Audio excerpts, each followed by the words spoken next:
we move on to react to some of the top soccer headlines. We start off with the retirement from the great Andres Iniesta. Um, Quite simply, one of the best players I've seen play the game of football in my lifetime. Now, obviously, I'm 20 years old. I turned 21 in 16, 17 days, October 26th. It's October 9th technically right now, but we're past midnight. So, yeah, okay, in 17 days, I turned 21.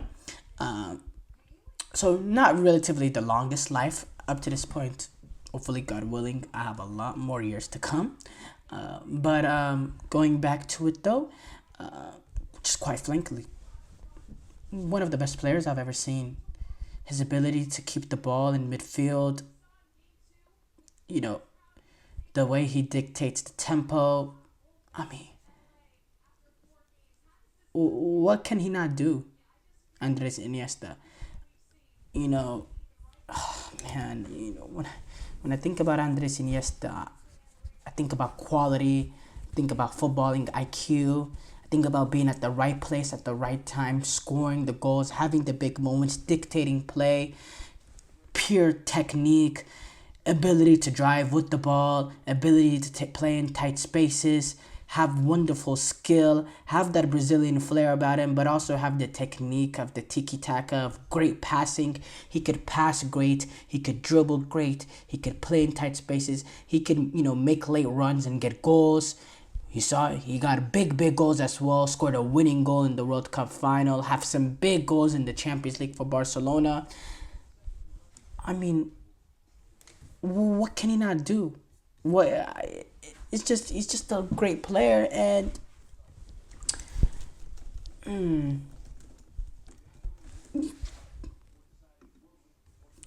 could probably say he's the greatest Spanish national team player of all time, and that's a heavy not a that's not a heavy thing to say, but that's a heavy accomplishment because of you think about the players that the Spanish national team has had: Xavi, Casillas, David Villa, Sergio Ramos, Busquets, Carlos Puyol, Raúl,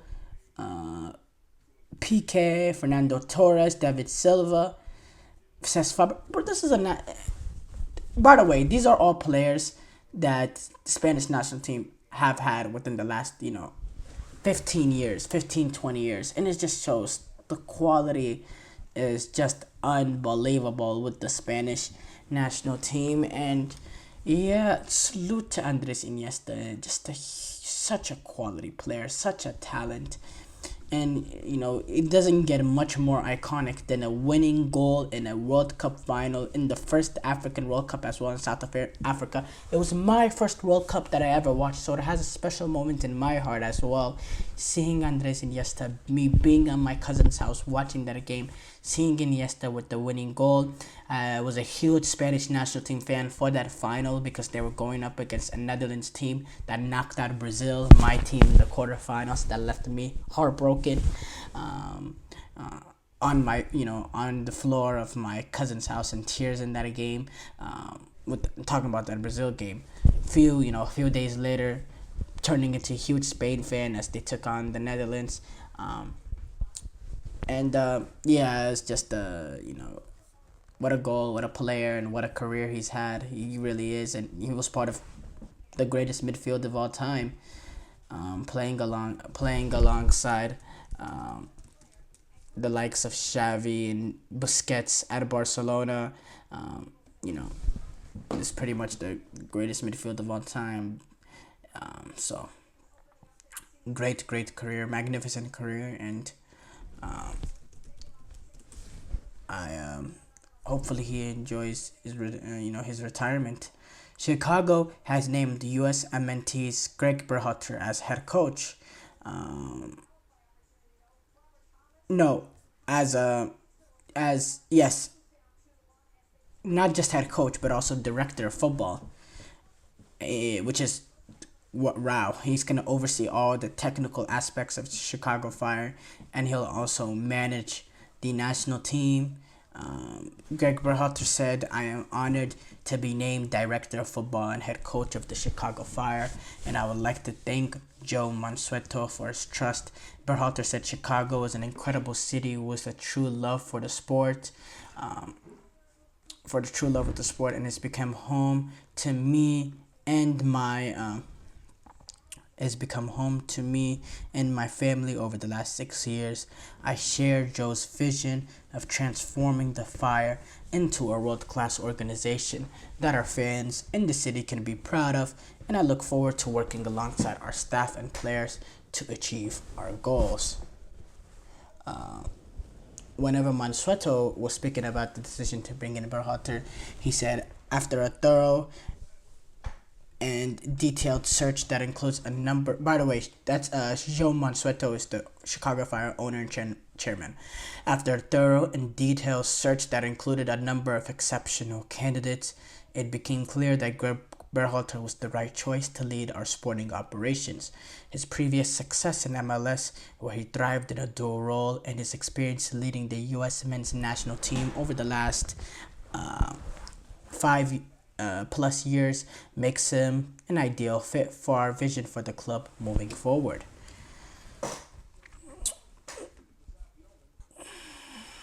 Not much comments there. You know, I think my reaction tells a story. Wayne Rooney charged with misconduct over a red card, the Plymouth red card. So Wayne Rooney, he's been charged with misconduct by the English FA over his behavior before and after being shown a red card during Plymouth Argyle's win over Blackburn Rovers. He was given a red card for kicking a bottle into the crowd when he got really frustrated with Blackburn's equalizing goal. A statement shared by the FA said the manager's conduct in the 87th minute was allegedly improper and/or being abusive and/or insulting towards a match official. It's further alleged that his conduct after being dismissed was improper and/or violent. It is also alleged that by returning to the field of play after being dismissed, his behavior was improper. So yes, Wayne Rooney, he will be charged with. He's been charged by the FA. Chelsea and Forest, they've also been charged by the FA over the pitch side melee. They've both been charged by the FA after the fight broke out between the players. Nico Williams, he actually sparked the entire confrontation with the challenge that he had in Mark Cucurella, which sent him into the technical area, and he upended Enzo Maresca, and yeah, that led to a lot of players, getting frustrated at melee. Some players came off the bench, which, by the way, it's that's in American sports no, especially in basketball. A player leaves his bench, he's getting automatically suspended. That's something that they need to look at. You want to prevent these melees going forward. You might you might want to limit the players' ability to leave the bench. But yeah, it got out of control. It saw the game in general saw 11 yellow cards.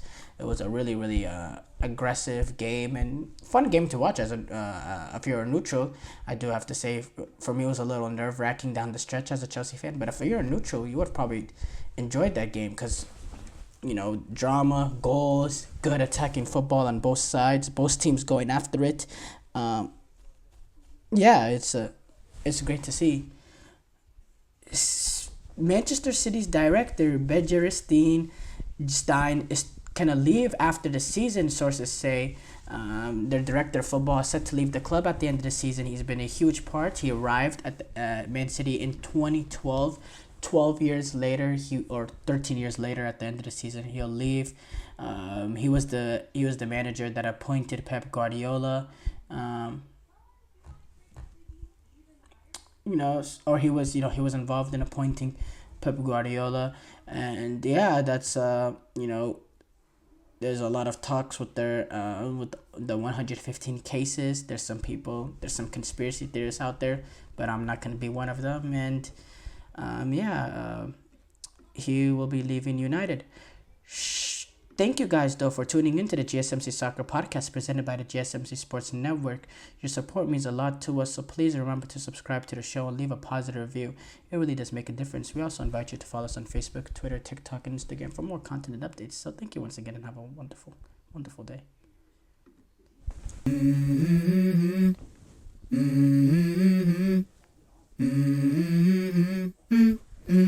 Let's go.